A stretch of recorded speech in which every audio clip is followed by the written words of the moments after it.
Hi guys, my name is Johan from Restoration.bike, and in this video I'm going to give you what I feel is the best way in how to clean your bike properly. Because my channels cover bike restorations, the cleaning process is especially suited for older bicycles. Nonetheless, I feel that my cleaning process has a number of unique elements, so you definitely want to sit this one out till the end.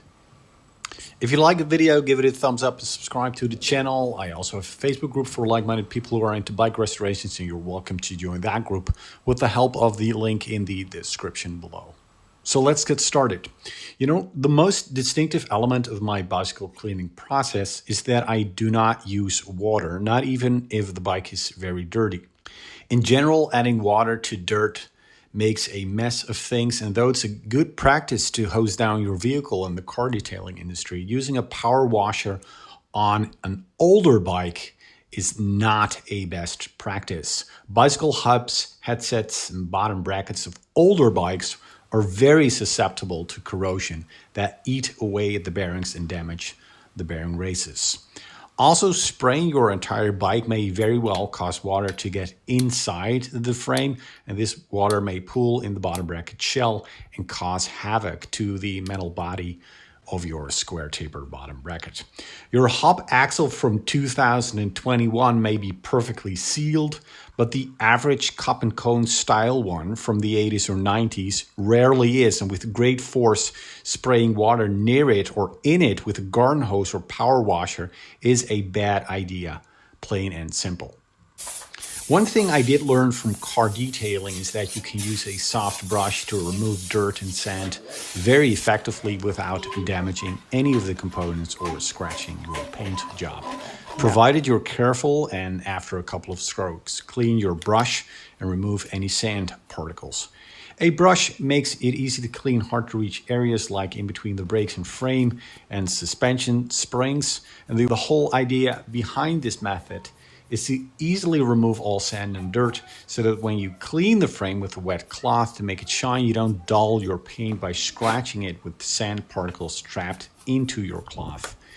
If you want to, you can use two different brushes, one for greasy areas like derailleurs and one for the rest of the bike. You don't want to smear dirty grease all over your bike. And to give you some perspective, this brush was €2.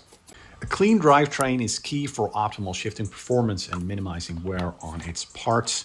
There's an entire industry around bicycle cleaning, but I use white spirit as my main degreaser. To counter the argument that this is more harmful to the environment, I reuse almost all of the white spirit and simply let crud drift to the bottom of the container. This way I not only save on product and a lot of money, but also the plastic bottles in which it comes. A liter of white spirit costs €1. I always clean the chain first, then the chain rings, and if necessary, I finally do the cassette. Before using a chain cleaner, I use a toothpick, hold it against the jockey wheel and remove the caked up dirt that sits on these wheels. With most of the dirt gone, I hold a dirty cloth against the wheel to clean the rest of it while spinning the chain. I have a Park Tool CM25 chain cleaner, which I think is the best chain cleaner the market has to offer, but any chain cleaner can do the job. And to get the best result, I clean the chain twice with 50 crank rotations for each cleaning step. The first cleaning removes all the dirt and grease, and the second step removes the rest that stays on the chain because the white spirit gets too dirty. I then dry the chain and remove the white spirit with a rag. The rag doesn't have to be clean at all, but you don't want any sand on it. Now that your chain is clean, it's time to work on the crank. I first remove the pedal so it's easier to handle. I use a salad bowl filled with white spirit to clean the crank with a dish washing brush. Of course, any bucket or container that fits the crank will do. And with the pedal out of the way, it's easier to submerge the chain rings without using a ton of fluid. When the crank is clean, I simply rinse it in the sink. Before installing the crank, I clean the bottom bracket shell and front derailleur. With the crank removed, you have better access. I utilize the brush to remove leftover dirt and sands and a toothpick to get into the edge between the bottom bracket and the shell. With a rag wrapped around the toothpick, I can get in between the spindle and bottom bracket cup and clean out the rest of the dirt and reinstall it. If the cassette is dirty enough, it will get the same treatment as the crank. This involves removing the rear wheel, removing the cassette, and cleaning it using the salad bowl, white spirit, and a dishwashing brush. With the rear wheel removed, you can also clean the inside of the chainstays easier, even though this Cannondale Super V actually doesn't have chainstays.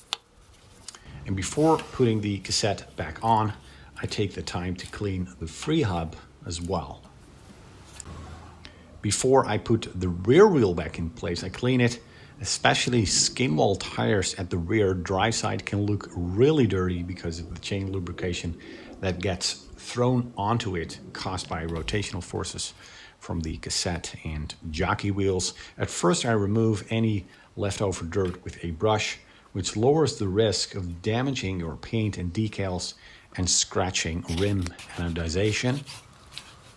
I even use the brush to clean mud caked on the side of the tires by firmly gripping the head of the brush, shortening the hairs, to stiffen it so I can apply more pressure on the tire.